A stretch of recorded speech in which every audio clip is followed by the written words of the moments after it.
Hello student, स्वागत है एक नए वीडियो के साथ में। आज हम बात करेंगे कम्युनिटी फार्मेसी एंड मैनेजमेंट का टॉप 25 इम्पोर्टेंट क्वेश्चन जो कि हर एक स्टेट के डिप्लोमा में सेकेंड ईयर में पूछे जाते हैं। और ये जो क्वेश्चन यहाँ पे लिए गए हैं ये कहीं ना कहीं पूछे गए हैं, उन सब का ये कलेक्शन है। तो चांसेस है कि इसमें से ज़्यादा क्वेश्चन एग्जाम में आए, ठीक है ना। तो आपसे रिक्वेस्ट है कि आप वीडियो को एंड तक का बने रहें और लास्ट में मैं बताऊंगा आपको कि इसका पीडीएफ आप कहां से आपको मिल सकता है। तो चलिए स्टार्ट करते हैं। हमारा फर्स्ट क्वेश्चन है, इसमें जो पूछा गया है वो है define community pharmacy and right history and development of community pharmacy. तो इसका डेफिनेशन आप पढ़ के जा सकते हो। डेफिनेशन में जो यहाँ पे दिया गया है डेफिनेशन आप पढ़ के जा सकते हो, हिस्ट्री भी आप पढ़ लेना। और स्टूडेंट मैं इसमें ज़्यादा से ज़्यादा आपको एक्सप्लेन नहीं कर पाऊंगा क्योंकि अभी टाइम बहुत कम है और कई बच्चों के कुछ डाउट आ रहे कि सर अगर अलग अलग सब्जेक्ट के आप प्रोवाइड कर दीजिए, तो इसलिए मैं एक्सप्लेन नहीं कर रहा हूँ। हाँ, आप नोट्स इसका ले लो, आपको मैं बताऊंगा कहाँ से मिलने वाला है नोट्स, ठीक है ना। लास्ट में मैं बता दूंगा आपको नोट्स कहाँ से मिलेगा। तो ये हिस्ट्री आप पढ़ के जा सकते हो। हिस्ट्री पढ़ने के बाद में आपको यहाँ से सारी चीज़ें, दूसरा जो यहाँ पे दूसरा क्वेश्चन यहाँ पे मिलेगा आपको, वो define describe the professional responsibilities of community pharmacist. Community pharmacy के क्या क्या रिस्पॉन्सिबिलिटीज है ये भी क्वेश्चन आप देख के जा सकते हो, पढ़ के जा सकते हो। अगर एग्जाम के एक दिन पहले भी आपने पढ़े तो ये भी हो जाएगा, इसके अंदर सारी चीज़ें आप पढ़ के जा सकते हो, ठीक है ना। और उसमें आगे हम बढ़ेंगे तो हमारा तीसरा नंबर का क्वेश्चन है जो हर एक स्टेट में पूछा जाता है। कई बार ये सेशनल में पूछा जाता है या वैसे थ्योरी में भी आता है, प्रैक्टिकल में भी चांसेस है कि इसके बारे में वाइवा आपसे पूछ ले। तो तीसरा क्वेश्चन जो हमारा पूछा गया है वो क्या है, explain detail in goods pharmacy practice. कई बार पूछा गया है, इसको भी आप देख करके जा सकते हो। इसके पूछे जाने के ज़्यादा चांसेस है। एलिमेंट ऑफ जीपीपी, ये इसके हेडिंग है major role of for pharmacist in GPP में क्या रोल है, और रिक्वायरमेंट फॉर जीपीपी क्या रिक्वायरमेंट है, ये भी आप देख के जा सकते हो। ये सेम क्वेश्चन है, थोड़ा लॉन्ग आंसर वो बनेगा। और ये एक मतलब 3 से 5 मार्क्स में ये भी पूछे जा सकते हैं। डिफाइन प्रिस्क्रिप्शन कई बार पूछा गया, एक्सप्लेन डिफरेंट पार्ट्स ऑफ। इसमें आप फर्स्ट ईयर के सिटिक्स में आप पढ़ के आए हो, सेकंड ईयर में भी ये पूछे जाने के चांसेस हैं। कई बार पूछा गया है, रिपीटेड क्वेश्चन है।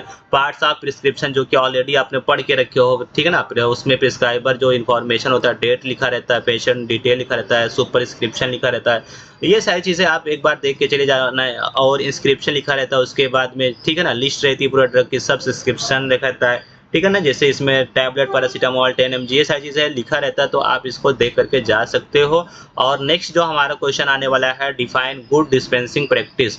गुड, इसको अभी आप देख करके जा सकते हो। गुड डिस्पेंसिंग प्रैक्टिस में डेफिनेशन आप पढ़ के चले जाना। और एलिमेंट इसके कुछ दिए गए हैं, एलिमेंट ऑफ डिस्पेंसिंग इन्वायरमेंट, ये भी आप क्वेश्चन देख करके चले जाना। एक बार पढ़ लेना, एक बार इजी हो, वैसे बहुत हार्ड नहीं है।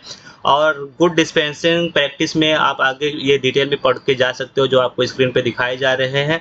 और क्वेश्चन नंबर इसका 6 जो होने वाले, एक्सप्लेन डिस्पेंसिंग एरर। क्या क्या एरर होते हैं, आप एरर भी पढ़ सकते हो। एरर क्या होता है, डिस्पेंसिंग एरर, ठीक है ना। मतलब कि मेडिसिन डिस्पेंस करने में क्या क्या प्रॉब्लम आ रहे हैं, वो सारी चीज़ें आप कर सकते हो। जैसे dispensing types of dispensing error, इसमें कुछ टाइप्स आपसे पूछे जाएगा। जैसे टाइप्स में dispensing for the wrong patient के लिए, या रॉन्ग मेडिसिन आपने कुछ ऐसा कर दिया, रॉन्ग ड्रग के बारे में, या रॉन्ग क्वालिटी आपने मतलब अलग तरीके से उसकी गलती कर दी, क्वालिटी में आपने कुछ दूसरा मेडिसिन ले लिया और डोज को आपने रॉन्ग ले लिया। ये सारी चीज़ें आप देख के जा सकते हो एक बार। और इसके बाद में reason of dispensing error, reason क्या क्या गलती होने के क्या क्या चांसेस है। तो हो सकता है कि प्रिस्क्रिप्शन लिखने में या पढ़ने में प्रॉब्लम आई हो, डिस्पेंसिंग रॉन्ग मेडिसिन आपने डिस्पेंस कर दिया हो, पेशेंट को दे दिया हो, है ना। पुअर हैंड राइटिंग, अगर हैंड राइटिंग नहीं पढ़ने में आई है तो ये सारी गलती हो सकती है। ये सारी चीज़ें आप एम्बिग्विटी मतलब कुछ कन्फ्यूजन टाइप के रहते हैं ना, कन्फ्यूजन, तो वो इसीलिए डॉक्टर को चाहिए कि उस अच्छे से लिखे। फार्मासिस्ट भी उसको नहीं पढ़ पाता तो जा करके डॉक्टर से पूछ के आए, क्लियर करके आए, ठीक है ना। और भी बहुत सारी चीज़ें हैं, रॉन्ग लेबलिंग, ये सारी चीज़ें दे रखी हैं, आप देख सकते हो। इनकरेक्ट डोजेस फॉर्म, ये भी हो सकता है। एब्रीविएशन जो शॉर्ट फॉर्म लिखते हैं वो भी गलती होने के चांसेस रहते हैं। कॉमन डिस्पेंसिंग एरर जो होते हैं उसके बारे में, जैसे look like and sound like, जैसे बोलने में कुछ सेम सेम लगते हैं। जैसे आप लोग मान लो कि यहाँ पे प्रेडनिसोलोन और पेडनिसोन दो ड्रग आते हैं। प्रेडनी सोलोन एक आता है और एक आता है प्रेडनिसोन, तो प्रेडनिसोन ये ऐसा 2 ड्रग आता है। तो ये लुक अलाइक और कुछ ड्रग ये मतलब साउंड अलाइक हो गया, सुनने में एक जैसे लग रहा है। लुक अलाइक मतलब देखने में मतलब येलो-येलो दोनों है या रेड-रेड कलर का सेम मेडिसिन ऐसा दिखती है, तो ये सारी चीज़ें हो सकती है। क्वेश्चन नंबर 7 जो है स्टूडेंट यहाँ पे डिफाइन कम्युनिकेशन स्किल मतलब कम्युनिकेशन स्किल का कैसे है, बेस्ट है आपका जो बात करने का तरीका है, मेथड वो कैसा है, बेस्ट है, सामने वाले को आप इम्प्रेस कर पा रहे हो कि नहीं, पेशेंट के साथ में आपका क्या है ना, पेशेंट के साथ में आप कैसे बात कर सकते हो, सारी चीज़ें। और ये आप इसमें आप टाइप्स ऑफ कम्युनिकेशन स्किल का क्या-क्या टाइप्स है, जैसे एक वर्बल कम्युनिकेशन, ठीक है ना, बाय माउथ आपने कैसे है, जैसे बहुत सारे जैसे मोबाइल और क्या है यहाँ पे फ़ोन है, रेडियो है, वीडियो कॉन्फ्रेंसेस सारी चीज़ें आती है। एक आता है नॉन वर्बल टाइप के आते हैं, ठीक है ना, नॉन वर्बल टाइप का जिसमें आपको जेस्चर टोन और ये थोड़ा लाइन यहीं पे रहेगा, वॉइस या कुछ ऐसे इस तरीके से नॉन वर्बल टाइप के होते हैं, ठीक है ना। उसके बाद explain the verbal communication in detail, अब वर्बल को भी यहाँ पे डिटेल में है, ठीक है ना। तो ये थोड़ा सा ये पेज यहीं पे रहेगा, ये पेज यहीं से, ठीक है। तो वर्बल कम्युनिकेशन को यहाँ पे आपको पूरा डिटेल में लिखना है, वाया मोबाइल फ़ोन, रेडियो के थ्रू या वॉइस कॉन्फ्रेंस के थ्रू, ये इसके बारे में एडवांटेजेस आप देख लेना। टाइम एफिशिएंट होता है ये और क्विक फीडबैक मिल जाता है आपको फ़ौरन यहाँ पे, ठीक है ना। इसके अलावा यहाँ पे रिएबिलिटी कॉन्फ्रेंस मतलब डिसएडवांटेजेस भी आप देख सकते हो, यहाँ पे आएगा डिसएडवांटेजेस, नेक्स्ट पॉइंट आएगा जिसमें इमोशनल जो होता है, इमोशनल किसी के साथ में या मिसअंडरस्टैंडिंग हो सकता है, लेक ऑफ लीगल वैलिडिटी, ठीक है ना। तो इसमें थोड़ा सा इश्यूज आ सकते हैं, कुछ डिसएडवांटेज दिए गए हैं, आप देख करके चले जाना। टाइप ऑफ द वर्बल, अब इसमें 1 to 1 होता है, किसी दो के साथ में बात करना, या फिर इसमें अब बहुत सारे पॉइंट दिए हैं, आप एक बार पढ़ के चले जाना। और दूसरा है कम्युनिकेशन ओवर ऑन टेलीफोन में कैसे बात करेंगे आप, उसके बारे में बताया गया है, टेलीफोन पे क्या क्या इश्यूज आते हैं। फिर क्वेश्चन नंबर 9 जो यहाँ पे आएगा, explain written communication skill in detail, तो रिटन टाइप का है ना, एक्सप्लेन रिटन, जैसे कि मेल वगैरह कुछ ऐसा होता है, किसी को लिख के देते हैं, तो उसके लिए written communication skill are those skills that are use written word for conveying a message and other person. तो यहाँ पे लिख करके कुछ देते हैं मैसेज के थ्रू, उसको एडवांटेज और डिसएडवांटेज एक बार पढ़ के चले जाना आप, इसके क्या क्या होते हैं। और टाइप्स ऑफ रिटन, जैसे कि ईमेल, जैसे कि मैंने बताया ना आपको, email, letters, contracts, brief, memos, meeting agendas होता है ना, इस तरीके से बुलेटिन आता है, अनाउंसमेंट आता है, तो सारी रिटर्न है। Explain in detail about patient, question number हमारा 10 है, जो हर एक स्टेट में पूछा जाता है। Explain in detail about patient interviewing techniques, तो अब इसमें ये इसका डेफिनेशन दिया है, पेशेंट इंटरव्यूइंग टेक्निक क्या होता है, ठीक है ना। इसको आप पढ़ के चले जाना, एक बार देख लेना। और उसके बाद में यहाँ पर define patient counselling, question number 11 है, जो हर एक स्टेट में कई बार पूछा गया, इसको भी आप एक बार देख करके जा सकते हो, ठीक है। इसके स्टोरेज कंडीशन, बहुत सारी चीज़ें में यहाँ पे बताया गया। स्टेजेस ऑफ पेशेंट काउंसलिंग मतलब पेशेंट को कैसे आप गाइड करना है, पेशेंट के बारे में गाइडेंस मतलब इंट्रोडक्शन, प्रिपरेशन, ओपनिंग सेशन है ना, बहुत सारी बातें इसमें होती हैं। क्लोजिंग सेशन कैसे क्या करना है, एक्सप्लेन, क्वेश्चन नंबर हमारा 12 है, जो कई बार पूछा गया, एक्सप्लेन पेशेंट काउंसलिंग कौन से points points for the AIDS and HIV asthma के बारे में, ठीक है ना। तो बहुत सारे इसमें दिया हुआ है, diabetes, hypertension, chronic obstructive pulmonary disease जिसको COPD बोलते हैं। तो पेशेंट को इन सब डिजीज़ में कैसे आप एक्सप्लेन करेंगे, कैसे उसको समझाएंगे, काउंसलिंग करेंगे, वही सारी चीज़ें कैसे गाइडलाइन करेंगे, वो सब इसके अंदर दिया हुआ है, आप इसको भी पढ़ के चले जाना, ठीक है ना। अस्थमा के बारे में अब सबका यहाँ पॉइंट दिया हुआ है, अस्थमा के बारे में, डायबिटीज़ के बारे में, पेशेंट को आपको कैसे समझाना है, हाइपरटेंशन के बारे में पेशेंट कैसे समझाएंगे आप, ठीक है ना। थोड़ा यहाँ से स्टूडेंट ये हो गया है, ये पेज यहीं पे रहेगा, ठीक है ना। तो ये वो एक ही लाइन है, तो वो यहाँ पे थोड़ा सा एडिटिंग में प्रॉब्लम हुआ है, देखो। फिर यहाँ पे क्रोनिक ऑब्स्ट्रक्टिव डिजीज़ ये हो सकता है। और उसके बाद में right in detail about patient information leaflet, जिसको PIL के नाम से जानते हैं, इसका डेफिनेशन भी आप देख करके चले जाना एक बार। और इसके बाद में use of patient information leaflet, क्या इसके यूजेस हैं, इसको भी आप देख करके जा सकते हो, है ना, मतलब वही एक ही क्वेश्चन है। क्वेश्चन नंबर 14 जो हर एक स्टेट में पूछा गया, explain about patient packaging insert, जिसको PPI के नाम से जानते हैं, इसका भी डेफिनेशन आप एक बार पढ़ के चले जाना, ठीक है ना। और contents of patient packaging insert, ये पूरा कंटेंट वगैरह जो भी है आप पढ़ के एक बार पढ़ लेना।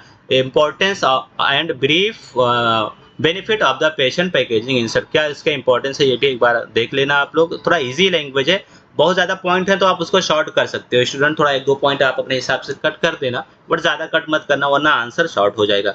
क्वेश्चन नंबर 15 भी आप एक बार पढ़ लेना, क्या है, define medication adherence and factor influencing non adherence, ये एक्चुअली नॉन है, ठीक है ना, यहाँ पे डैश रहेगा नॉन एडहेरेंस, तो इसका डेफिनेशन आप एक बार देख के चले जाना। यहाँ पे फैक्टर अफेक्टिंग नॉन एडहेरेंस, ये भी आप एक बार देख लेना क्या है फैक्टर अफेक्टिंग, ठीक है ना, जिसमें डिजीज रिलेटेड फैक्टर हो सकता है या डॉक्टर से रिलेटेड हो सकता है। और इसमें आगे बढ़ेंगे तो हमारा आएगा, उसके बाद में प्रिस्क्रिप्शन रिलेटेड हो सकता है, उसके बाद में और आएंगे फॉरगेटिंग टू रिफिल टाइप का, मतलब ये दिया गया है, फार्मासिस्ट रिलेटेड हो सकता है, ठीक है ना, ये आप देख करके चले जाना। उसके बाद में क्वेश्चन नंबर 16 जो आता है, explain in detail about health screening services in community pharmacy, तो डेफिनेशन दिया गया है, इसका डेफिनेशन आप पढ़ लेना एक बार। और इसके बाद में हम लोग आगे बढ़ेंगे तो यहाँ पे आपको फैसिलिटीज़ वगैरह सब बताया गया है, क्या क्या फैसिलिटीज़ है, रिड्यूस द रिस्क है, ये सारी चीज़ें हैं। और हेल्थ स्क्रीनिंग सर्विसेज इंक्लूड क्या क्या उसमें हो सकता है, जैसे इसके अंदर बताया गया है कि बॉडी मास इंडेक्स, मतलब कितनी बॉडी आपकी कितने किस एज की है और उसका आपका वेट कितना, ये सारी चीज़ें, शुगर लेवल को टेस्ट करना, लंग्स फंक्शन को टेस्ट करना, ये सारी चीज़ें में ये आप कर सकते हो, ठीक है ना। लिपिड प्रोफाइल को चेक करना, लिपिड को भी चेक करना है ना, ये सारी चीज़ें आप देख सकते हो। और इसके बाद में क्वेश्चन नंबर 17 जो हर एक स्टेट में पूछा गया है वो है define OTC medication and explain the role of pharmacist in OTC. तो ओटीसी मेडिकेशन क्या होता है, ओटीसी वैसे होता है ओवर द काउंटर, मतलब यहाँ पे आपको प्रिस्क्रिप्शन नहीं देना होता है, विदाउट प्रिस्क्रिप्शन। इसको आप मेडिकल वाले से मांगेंगे तो मेडिकल वाला आपको दे देगा, बिना डॉक्टर के प्रिस्क्रिप्शन के दे देगा। और इसमें रोल ऑफ फार्मासिस्ट का क्या रोल है, इसके ये भी यहाँ पे मतलब आप बता सकते हो कि फार्मासिस्ट उसमें क्या क्या रोल प्ले करता है, सारी चीज़ें यहाँ पे दिया हुआ है, पॉइंट करके दिया हुआ है, आप एक बार पढ़ के चले जाना। क्वेश्चन नंबर जो नेक्स्ट आएगा वो 18 आएगा, इसमें right about OTC medication in India. अब इंडिया के अंदर आपको बताना है, ठीक है ना, तो इंडिया के अंदर ये पूरा अब इंडिया के बारे में बात करेगा, यहाँ पे अदर कंट्रीज की नहीं बात करेगा। तो इंडिया के अंदर कैसे कैसे पूरा जो भी होता है ये यहाँ पे लिखा है, there is no categories allotted for the OTC. OTC के लिए कोई भी कैटेगरी नहीं है, वो कोई भी मेडिसिन हो सकती है, बट ये है कि उसका कुछ साइड इफेक्ट या हार्मफुल इफेक्ट ना हो, ठीक है ना, उसकी आदत ना लग जाए, उसका लोग मिस यूज ना कर सके, तो इसीलिए ये सारी चीज़ें इसमें बताई गई होंगी, एक बार पढ़ लेना। हेडेक के लिए, कोल्ड के लिए, फीवर के लिए, कफ के लिए, ये सारी चीज़ें आप यहाँ से देख करके जा सकते हो, ठीक है ना। और उसके बाद में बहुत सारे इसमें कुछ और से दिए गए हैं, रूल रेगुलेशन के बारे में बताया गया है 1948 के कॉस्मेटिक एक्ट के थ्रू भी, ठीक है ना, ये सारी चीज़ें दी गई है। इसके अलावा और भी बहुत सारे इसमें आता है, skin ointment, burn ointment, absorbent, बहुत सारी चीज़ें इसके अंदर दिया गया है, ठीक है, एक बार देख करके चले जाना इसको। क्वेश्चन नंबर जो हमारा 19 आता है, role of pharmacist in the promoting the safe practice and safe medication, ठीक है ना। इसमें फार्मासिस्ट का क्या रोल है कि हाँ भाई अच्छी तरीके से उसका प्रैक्टिस किया जाए, जो मिस यूज ना हो या रॉन्ग मतलब मिस गाइडलाइन ना हो, सेफ तरीके से रहे, तो उसके बारे में भी आप पढ़ के एक बार जा सकते हो। और नेक्स्ट हमारा जो बात आएगी, नेक्स्ट क्वेश्चन आएगा वो रहेगा हमारा क्वेश्चन नंबर 20 जो हर एक स्टेट में पूछा गया है, write about the legal requirement to set up a community pharmacy. एक कम्युनिटी फार्मेसी के लिए क्या क्या रिक्वायरमेंट होती है उसके लिए बताया गया। तो मिनिमम क्वालिफिकेशन होना चाहिए, ठीक है ना, किसी भी स्टेट से पास होना चाहिए, वही लिखा है कि स्टेट फार्मेसी काउंसिल से पास होना चाहिए। और मिनिमम क्वालिफिकेशन डिप्लोमा फार्मेसी होना चाहिए, ठीक है ना। ट्रेनिंग एटलीस्ट 500 घंटे, अब घंटे को आप इसमें कन्वर्ट कर दो, ठीक है ना, एक दिन में 8 घंटे, 8 से मल्टीप्लाई यहाँ से डिवाइड कर देना इसको, ठीक है ना, 8 से डिवाइड कर दो जो भी आएगा, क्योंकि एक दिन में जो ऑफिशियल ड्यूटी हो 8 घंटे का ही है, तो इस तरीके से आप यहाँ पे कर सकते हो। आगे बढ़ते हैं तो यहाँ पे देखो स्पेस रिक्वायरमेंट कितनी होनी चाहिए, स्पेस के बारे में दिया गया है। और सी पॉइंट में डॉक्यूमेंट रिक्वायरमेंट क्या क्या होना चाहिए, सारी चीज़ें यहाँ पे दिया है कि रिटेल फार्मेसी उसके लिए आपने कम्युनिटी फार्मेसी के लिए क्या क्या चाहिए। और इशुएंस ऑफ लाइसेंस, लाइसेंस कैसे इशू करना है उसके लिए जैसे फॉर्म क्या चाहिए, फॉर्म 20 चाहिए, फॉर्म 21, फॉर्म 19, ये सारी चीज़ें होती है। ड्यूरेशन ऑफ लाइसेंस वो कितना होता है 31 दिसंबर से लेकर, मतलब ये बताया गया है, और रिन्यू 6 मंथ आफ्टर एक्सपायरी, ठीक है ना। इस तरीके से आप ये क्या कर सकते हो, रिन्यू करवा सकते हो, उसके बारे में बताया गया है। क्वेश्चन नंबर जो 21 है, explain soap of pharmacy management. Soap आपको बना, ये स्टैंडर्ड वैसे होता है, सोप का फुल फॉर्म होता है स्टैंडर्ड ऑपरेटिंग प्रोसीजर होता है। तो हर एक चीज़ का मतलब कि कोई भी आप मेडिसिन बना रहे हो उसका एक स्टैंडर्ड लेवल क्या है, वो चीज़ें हैं, इसको भी आप देख करके जा सकते हो, ठीक है ना। और इसका ऑब्जेक्टिव और पर्पस पढ़ लेना। Soap for the various pharmacy activities, क्या क्या सोप दिए गए सारे के लिए यहाँ पे दिया गया है कि आप स्टोरेज, ये सारी चीज़ें दिया हुआ है। इनटू फार्मेसी में क्या, ड्रग स्टोर से, वैक्सीन से, मतलब क्योंकि एक स्टैंडर्ड, किस स्टैंडर्ड पे आप इसको स्टोर करके रखोगे, टेम्परेचर क्या होना चाहिए, ये सारी चीज़ें आप इसमें देख करके एक बार पढ़ लेना और आपको क्लियर, आई होप कि आप इसको समझ पाएंगे। और राइट क्वेश्चन नंबर हमारा 22 है जो हर एक स्टेट में पूछा जाता है, right A note on digital health. ठीक है ना, तो डिजिटल हेल्थ के बारे में आपको ये पढ़ लेना, ऑब्जेक्टिव भी दिया हुआ है, इसका ये भी एक बार पढ़ के चले जाना, हर एक स्टेट में पूछा गया है। और इम्पोर्टेंस ऑफ डिजिटल हेल्थ ये भी आप पढ़ के चले जाना एक बार, उसके बाद में हम आगे बढ़ेंगे और हमारा क्वेश्चन नंबर 23 आएगा, ऑनलाइन फार्मेसी। मतलब ऑनलाइन फार्मेसी से मतलब आजकल देखो मॉडर्न टाइम चल रहा है आजकल के टाइम पे, तो ऑनलाइन फार्मेसी बहुत कॉमन है। ठीक है ना, तो उसके बारे में बताया गया, आप डेफिनेशन पढ़ लेना और एडवांटेजेस क्या है ऑनलाइन फार्मेसी के, डिसएडवांटेजेस क्या है यहाँ पे, तो यहाँ पे ये सारी चीज़ें आप देख करके जा सकते हो। इजी पॉइंट है, right A note on customer relation management, customer के साथ में मतलब जो मेंटेन करना है रिलेशन, उसको भी आप यहाँ पे लिख सकते हो। और importance of customer relation management, CRM इसको बोलते हैं, क्या इंपॉर्टेंस है वो भी आप पढ़ के चले जाना, ये सारी चीज़ें दी रखें। और लास्ट जो हमारा क्वेश्चन है इसमें, explain in detail about inventory control method. कई बार इन्वेंट्री कंट्रोल है, ये लास्ट है, बट ये इसकी वैल्यू बहुत ज़्यादा है। ठीक है ना, इसीलिए इसको लास्ट में रखा है मैंने, तो इसको आप पढ़ के चले जाना, कई बार पूछा गया, ये हर एक स्टेट में पूछा गया है। ठीक है ना, तो इसको आप देख करके चले जाना। और यहाँ पे स्टूडेंट हमारा होता है एंड। अगर वीडियो आपको पसंद आई हो तो वीडियो को आप लाइक कर देना, अभी तक का लाइक नहीं किया तो लाइक कर दो, चैनल को सब्सक्राइब नहीं किया तो सब्सक्राइब कर दो।